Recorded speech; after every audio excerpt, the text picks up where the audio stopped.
Presidente, eu vou começar esse bate-papo, que a gente já vinha tentando marcar há algum tempo, mas imagino que a agenda é muito corrida, né? Principalmente quando se assume uma nova função, uma função tão importante. Mas eu vou começar fazendo uma pergunta que mexe diretamente e indiretamente com a vida, com o bolso de todos nós brasileiros, que é o preço dos combustíveis, da gasolina, do diesel. A gente vem aí de uma redução que foi anunciada pela Petrobras de 13 centavos. Aqui no Rio Grande do Norte, com a privatização da refinaria Clara Camarão, essa redução já foi um pouco menor. A Petrobras anunciou uma nova política de preço também no mês de maio. O que se pode esperar a médio e longo prazo em relação ao preço dos combustíveis?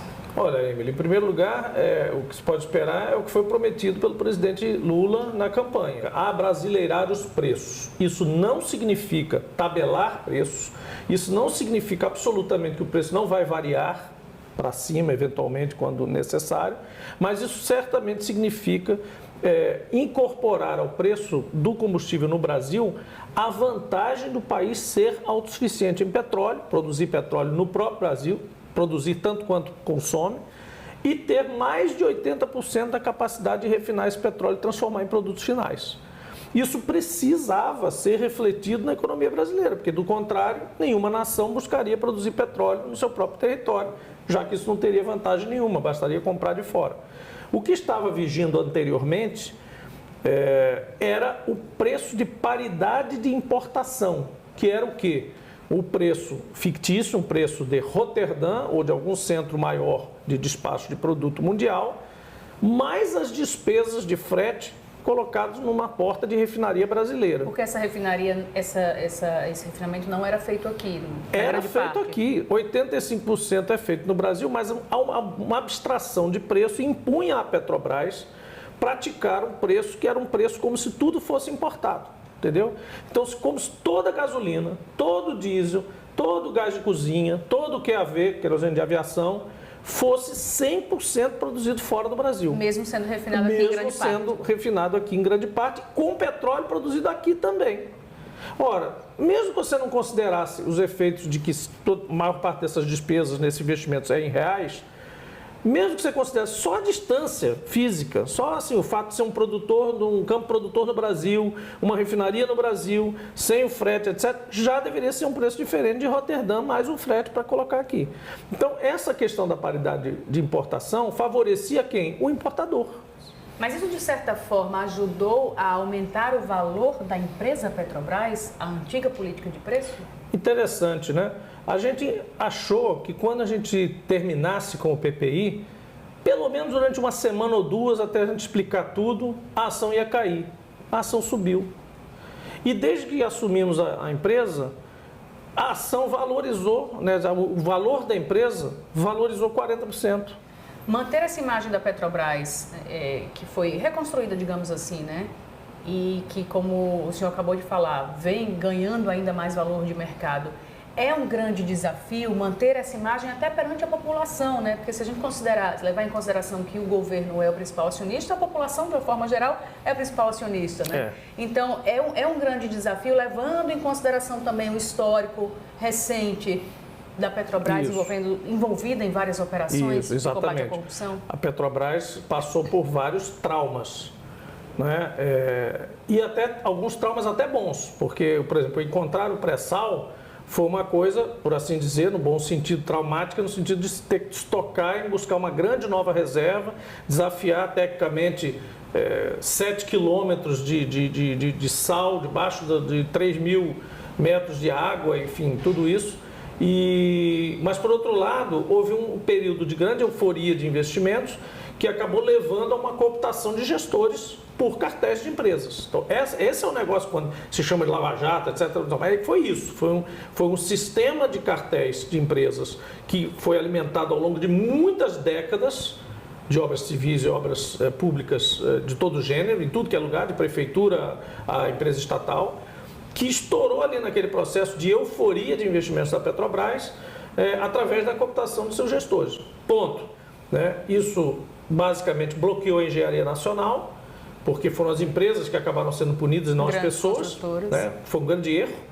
grandes estruturas, grandes currículos, grandes técnicos, grandes times de operários e trabalhadores que foram punidos sem absolutamente ter nada a ver com aquilo ali.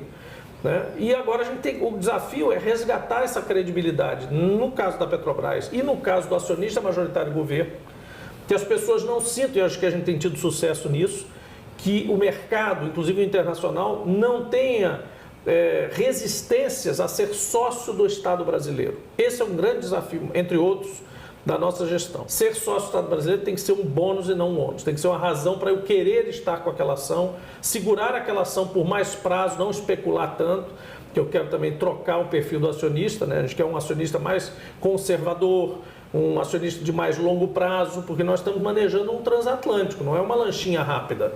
Não é uma startup de garagem, você aplica um dinheiro, no outro dia ganha alguma coisa, daqui a pouco perde tudo.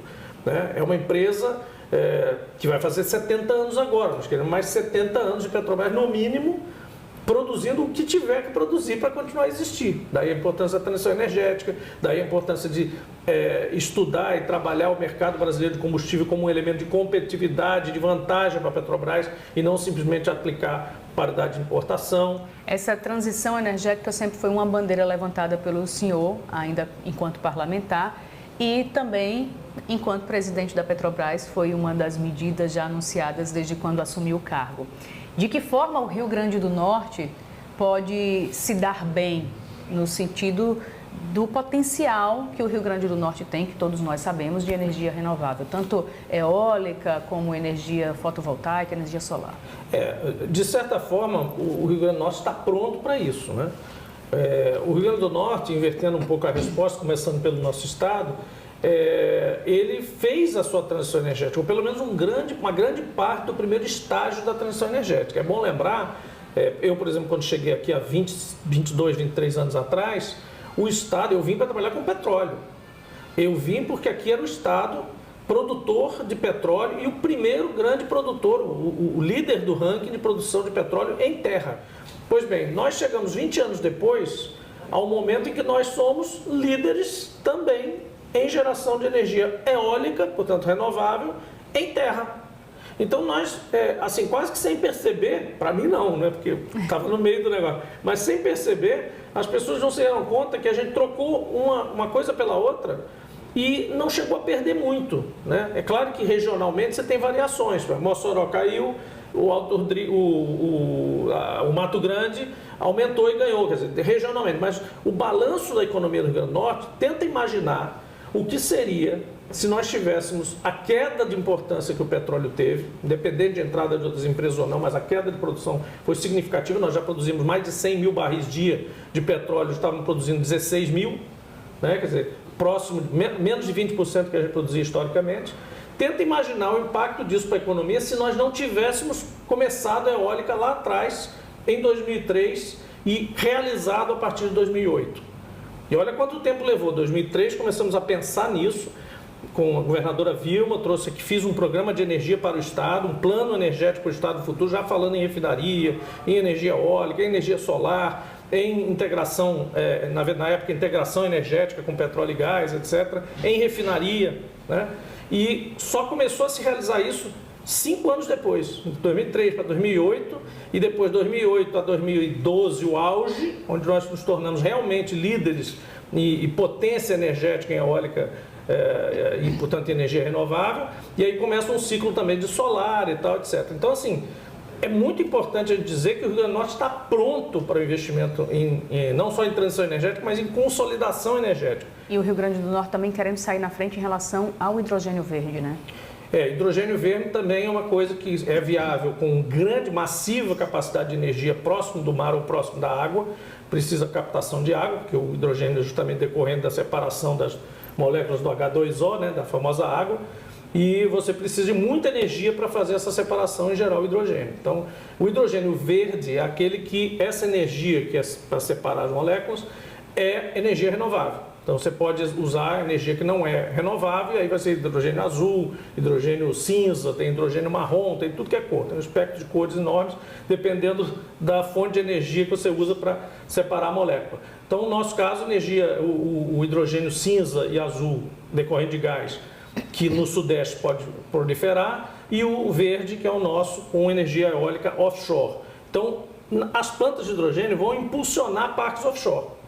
E é por isso que esse setor, esse segmento, esse cenário é muito alentador, é muito inspirador, porque uma coisa vai puxando a outra e são todas estruturas muito grandes, uma economia muito intensa, muito giro nas cidades, provavelmente boa geração de emprego. Principalmente de logística para implantação. Logística, construção, máquina, estruturação dessas coisas no fundo do mar, porque elas têm que ser presas lá. Então, estudos geológicos, geofísicos, oceanográficos, capacitação logística, enfim, uma série de coisas importantes para projetos de grande porte.